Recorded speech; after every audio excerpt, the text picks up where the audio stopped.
नमस्कार सभी पेंशन धारकों का स्वागत करते हैं एक बार फिर से हमारे इस YouTube चैनल पर।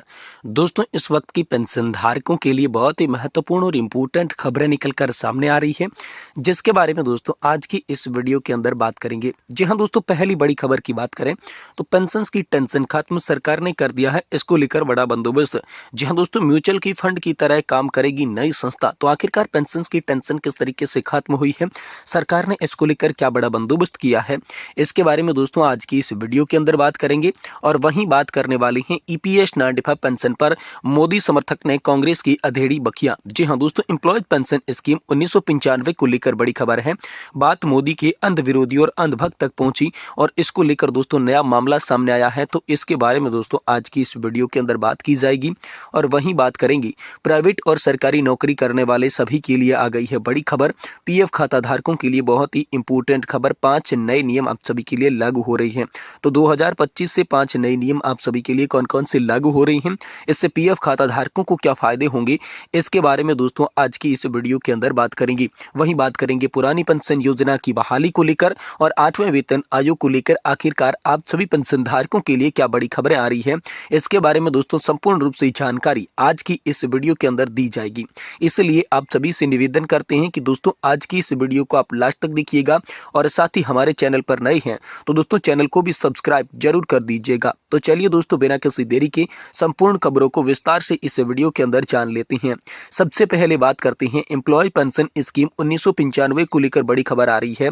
बात मोदी के अंध विरोधी अंधभक्त तक पहुंची, इसको लेकर दोस्तों बड़ा मामला सामने आ रहा है। जी हां दोस्तों, 1/9/2014 से सरकारी सब्सिडी के साथ केवल 1000 रुपए की न्यूनतम पेंशन का भुगतान किया जा रहा है, क्योंकि ईपीएस घाटे में है। मोदी ने केवल 1/9/2014 से ईपीएस पेंशन योग्य वेतन को 6500 रुपए से बढ़ाकर 15000 रुपए कर दिया, जिससे पेंशन दोगुना से भी अधिक हो गई। इसको लेकर बड़ी खबर आ रही है। जहां दोस्तों ईपीएस 95 पेंशन ने अजीब सा माहौल बना दिया है। हायर पेंशन और न्यूनतम पेंशन के मसले पर तकरार बढ़ी हुई है। केंद्र सरकार और कर्मचारी भविष्य निधि संगठन पर सवालों की बारिश हो रही है। सरकार के समर्थन और विरोध में खेमा आपस में भिड़ चुके हैं।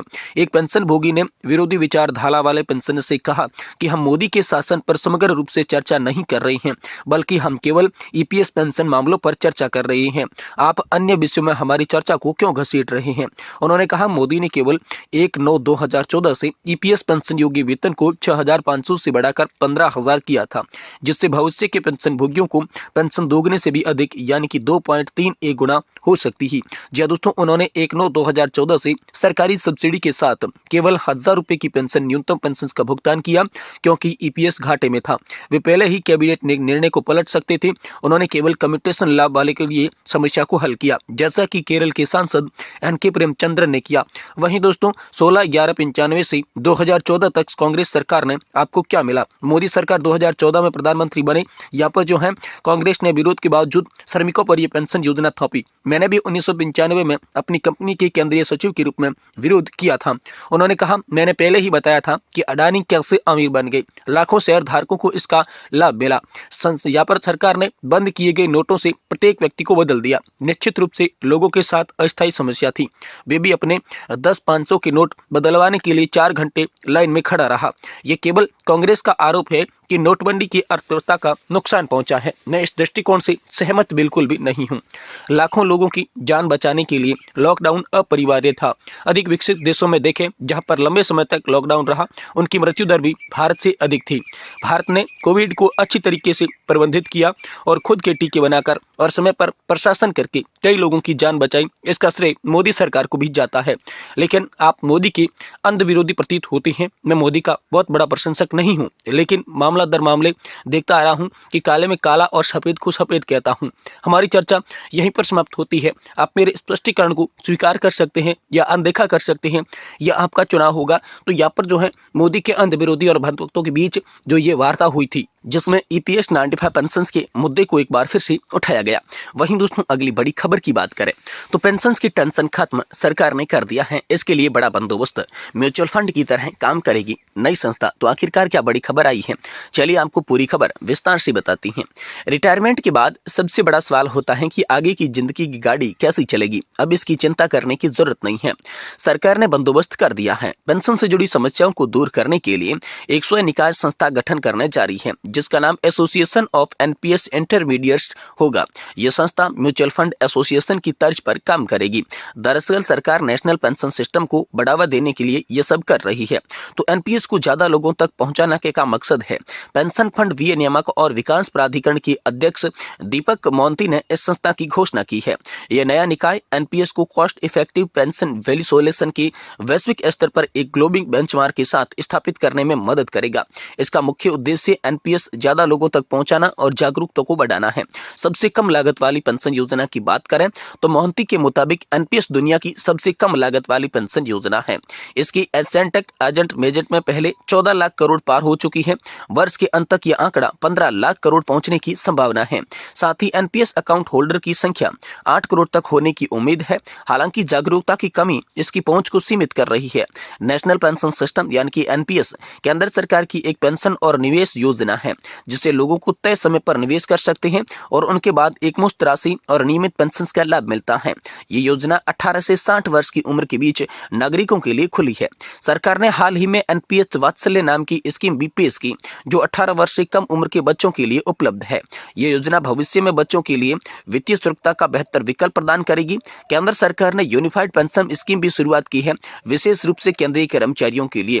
ये योजना मौजूद एनपीएस के विकल्प के रूप में काम करेगी। रिटायरमेंट के बाद बेहतर वित्तीय सुरक्षा प्रदान करने के लक्ष्य को रखती हुई यूपीएस का उद्देश्य है कि सरकारी कर्मचारी रिटायरमेंट के बाद वित्तीय रूप से आत्मनिर्भर रहें। ये योजना एनपीएस की तरह है, कम लागत और बेहतर रिटर्न्स की पेशकश यहाँ पर करती है। तो आप सभी के लिए यहाँ पर जो है नई संस्था आप सभी के लिए बनाई जा रही है, जिसका ऐलान दीपक मोहंती जी ने कर दिया है और उसका नाम होगा एसोसिएशन ऑफ यहाँ पर एनपीएस इंटरमीडिएट्स। जी हाँ दोस्तों, ये नई संस्था जो कि म्यूचुअल फंड की तरह काम करेगी और पेंशन धारकों को अच्छा रिटर्न देगी, इसका दोस्तों आप सभी के लिए बड़ा ऐलान हो चुका है। वहीं दोस्तों अगली बड़ी खबर की बात करें तो प्राइवेट और सरकारी नौकरी करने वाले सभी लोगों के लिए बड़ी खबर आ रही है। पीएफ खाता धारकों के लिए खुशखबरी है। 2025 से लागू हो रही हैं 5 नियम। जी हाँ दोस्तों, आखिरकार 5 नियम कौन से हैं, चलिए विस्तार से हम सभी को यहाँ पर बताते हैं।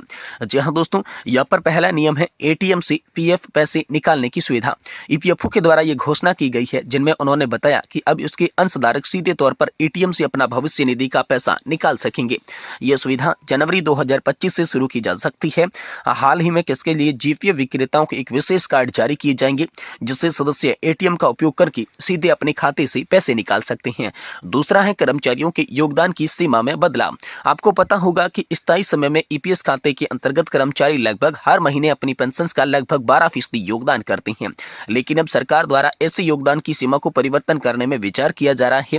नए नियम के तहत कर्मचारी अपनी सैलरी का 12% से बड़ा हिस्सा पीएफ में योगदान कर पाएंगे।